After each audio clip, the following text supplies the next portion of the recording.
ಮೈಸೂರು ಜಿಲ್ಲೆಯ ನಂಜನಗೂಡಿಗೆ ವಿವಿಧ ಬಡಾವಣೆಗಳಿಗೆ ಕಲುಷಿತ ನೀರು ಪೂರೈಕೆಯಾಗ್ತಾ ಇದೆ. ಸಾಂಕ್ರಾಮಿಕ ರೋಗಗಳ ಭೀತಿಯಲ್ಲಿ ಆ ಬಡಾವಣೆಯ ನಿವಾಸಿಗಳಿದ್ದಾರೆ. ನಂಜನಗೂಡು ನಗರಸಭೆ ಅಧಿಕಾರಿಗಳ ವಿರುದ್ಧ ನಿವಾಸಿಗಳು ಆಕ್ರೋಶವನ್ನು ವ್ಯಕ್ತಪಡಿಸ್ತಾ ಇದ್ದಾರೆ. ನೋಡಿ, ವರುಣಾದಲ್ಲಿ ಕಲುಷಿತ ನೀರಿನ ಸೇವನೆಯ ಕಾರಣಕ್ಕಾಗಿ ಅನೇಕರು ಅಸ್ವಸ್ಥಗೊಂಡಿದ್ದರು, ಸಾವು ನೋವುಗಳು ಸಂಭವಿಸಿತು. ಇದೀಗ ನಂಜನಗೂಡಿನ ಸರದಿ. ಕಪಿಲಾ ನದಿಯಿಂದ ಪಟ್ಟಣಕ್ಕೆ ನೀರು ಪೂರೈಸುತ್ತದೆ ನಗರಸಭೆ. ನೀರು ಶುದ್ಧೀಕರಣ ಘಟಕ ಕೆಟ್ಟು ಹೋದರೂ ಕೂಡ ಡೋಂಟ್ ಕೇರ್. ಕೆಂಪು ಮಣ್ಣು ಮಿಶ್ರಿತ ನೀರು ಪೂರೈಕೆಯಾಗ್ತಾ ಇದೆ. ನಗರಸಭೆ ಕಣ್ಣು ಮುಚ್ಚಿಕೊಂಡು ಕುಳಿತಿದೆ. ಶುದ್ಧೀಕರಣ ಘಟಕದ ಬಳಿ ಅಧಿಕಾರಿಗಳಿಗೆ ನಿವಾಸಿಗಳು ಕ್ಲಾಸ್ ತೆಗೆದುಕೊಳ್ತಾ ಇದ್ದಾರೆ. ಸ್ಥಳೀಯರ ಪ್ರಶ್ನೆಗೆ ಉಡಾಫೆ ಉತ್ತರ ನೀಡ್ತಾ ಇದ್ದಾರಂತೆ ಅಧಿಕಾರಿಗಳು. ಸಮಸ್ಯೆ ಸರಿಯಾಗದಿದ್ದರೆ ಉಗ್ರ ಹೋರಾಟ ಮಾಡ್ತೀವಿ ಅಂತ ಹೇಳಿ ಎಚ್ಚರಿಕೆಯನ್ನು ಕೊಟ್ಟಿದ್ದಾರೆ.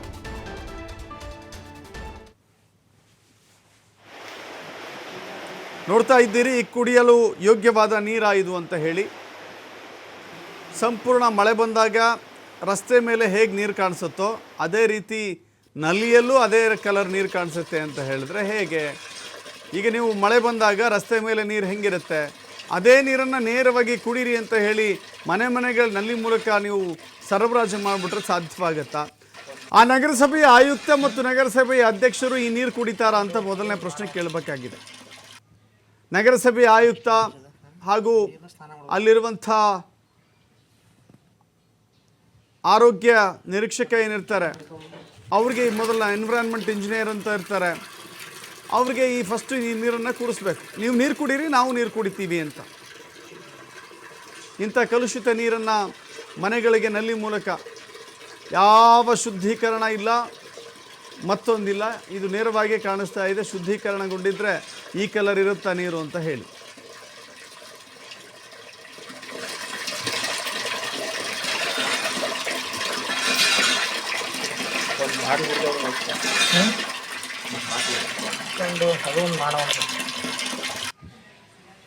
ಎಷ್ಟು ಗಲೀಜದ ಈ ನೀರನ್ನ ಸ್ನಾನ ಮಾಡಬೇಕು.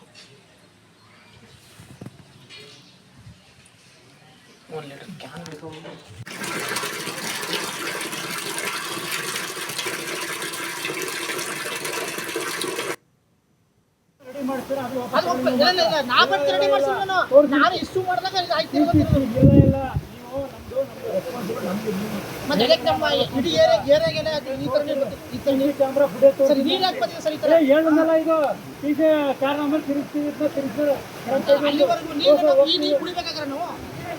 ಅನಾಥ ಮಾಡಿದ್ರೆ ಕುಡಿಯೋದಿಲ್ಲ ಅಂತ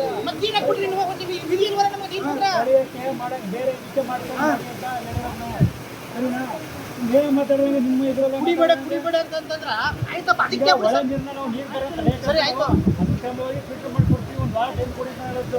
ಅಲ್ಲಿ ಎಷ್ಟು ದಿನ ಆಯ್ತು ರೆಡಿ ಮಾಡ್ತೀರಾ? ಅದು ನಾ ಬರ್ತೀನಿ ರೆಡಿ ಮಾಡ್ತೀನಿ. ನಾನು ಇಷ್ಟು ಮಾಡಿದಾಗ ಆಯ್ತು. ಇಲ್ಲ ಇಲ್ಲ, ನೀವು ನಮ್ದು ರೆಸ್ಪಾನ್ಸಿಬಲ್ ನಮ್ದು.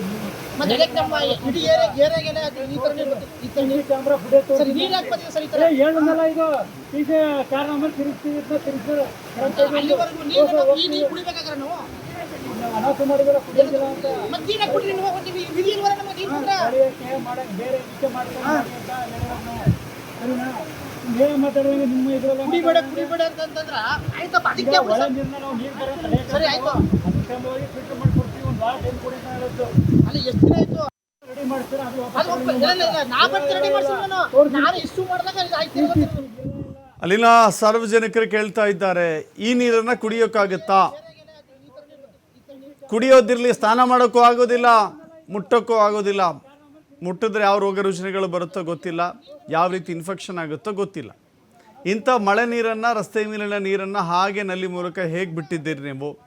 ಇದನ್ನು ಕುಡಿಯೋಕ್ಕಾಗುತ್ತಾ ಅಂತ ಹೇಳಿ ಗಲಾಟೆ ಮಾಡ್ತಾ ಇದ್ದಾರೆ. ಆದರೆ ಅಲ್ಲಿನ ನಿವಾಸಿಗಳ ಪ್ರಶ್ನೆಗೆ ಅಧಿಕಾರಿಗಳು ಮಾತ್ರ ಹಾರಿಕೆಯ ಉತ್ತರವನ್ನು ಕೊಡ್ತಾ ಇದ್ದಾರೆ. ಕುಡಿಬೇಡಿ ಅಂತ ಹೇಳ್ತಾ ಇದ್ದಾರೆ. ಹಾಗಾದರೆ ಕುಡಿಯೋಕ್ಕೆ ನೀರು ಯಾರು ಕೊಡ್ತಾರೆ? ಏನು ಮಿನರಲ್ ವಾಟರ್ ತಲುಪಿಸ್ತೀರಾ ಮನೆಗೂ? ಇದು ಕುಡಿಬೇಡಿ ಅಂತ. ಕುಡಿಯೋಕ್ಕೆ ಯೋಗ್ಯವಾಗದ ನೀರನ್ನು ನೀವ್ಯಾಕೆ ಸರಬರಾಜು ಮಾಡಬೇಕು? ಕುಡಿಯಲು ಯೋಗ್ಯವಲ್ಲದ ನೀರನ್ನು ಸರಬರಾಜು ಮಾಡಿದ್ದಲ್ಲದೆ ಇದನ್ನು ಕುಡಿಬೇಡಿ ಅಂತ ಹೇಳ್ತಾರಂತೆ.